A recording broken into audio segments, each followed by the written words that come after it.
Hey everyone, this is Pastor Steve, Faith Community Church, Indianapolis, Indiana.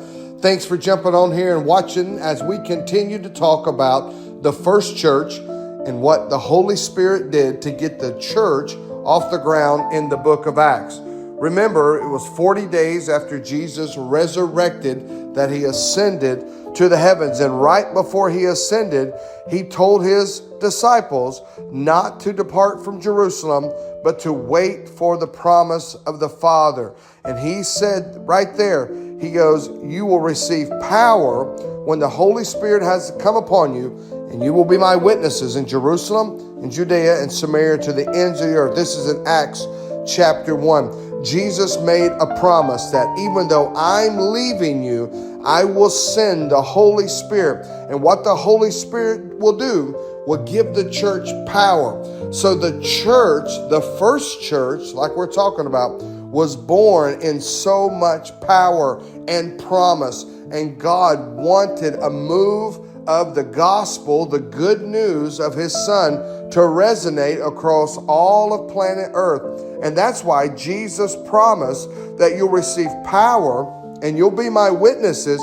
And he said you won't be my witnesses just here in Jerusalem, but you'll always be my witnesses as well in Judea and Samaria, to the ends of the earth. In other words, wherever you go, if you're filled with the Holy Spirit, if you have the power of the Holy Spirit, you will have the power to be the witness for God, to testify of Jesus the Son. The disciples had walked 3.5 years with Jesus, and Jesus simply said to them, I want you to tell people what you've seen, what you've heard, what I've taught you.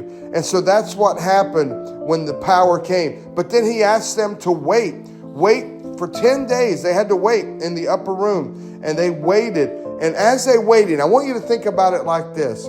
If you're building a fire, if you've ever built a fire, you have to gather the small wood first. We call it the kindling in Indiana. You have to gather the kindling, the small wood.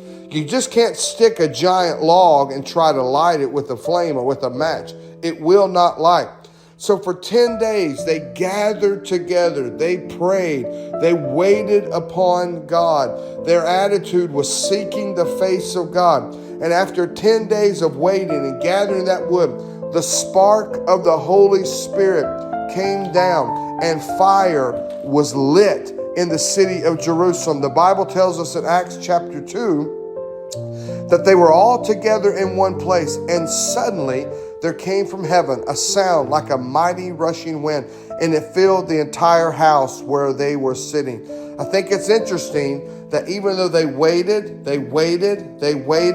and then suddenly the move of God, the power of the Holy Spirit fell on all who were gathered together. And my question for you would be simply this. Sometimes we miss our suddenlies because we're not waiting, we're not obeying, we're not praying, we're not doing what Jesus has commanded. This first church was waiting upon what Jesus had promised them, the Holy Spirit. They were gathered together. They were all in one place. And in a moment, they didn't know when this moment was coming, but in a moment, suddenly, there came from heaven a sound like a mighty rushing wind. It filled the house, and tongues as of fire appeared and rested on them. They were filled with the Holy Spirit, which then is now the fulfillment of the promise that Jesus had told them, that if they waited and if they trusted, that the Holy Spirit would come in power. So I want to encourage you today, wait upon the Lord. Suddenly is coming. The first church experienced their suddenly, and now we're trusting God for suddenly as well. I know you're trusting it in your life. We're trusting it in our lives. We're trusting it in our churches, and I know you're trusting it in your church as well. Let's believe God for suddenly. Hey, again, this is Pastor Steve Nanney, Faith Community Church, Indianapolis, Indiana. Hey, click that subscribe button. Comment below. What does suddenly mean to you? We'd love to hear from you. We'd love to connect with you. God bless you. Remember, Jesus wants to do great things in our lives as we trust him. God bless.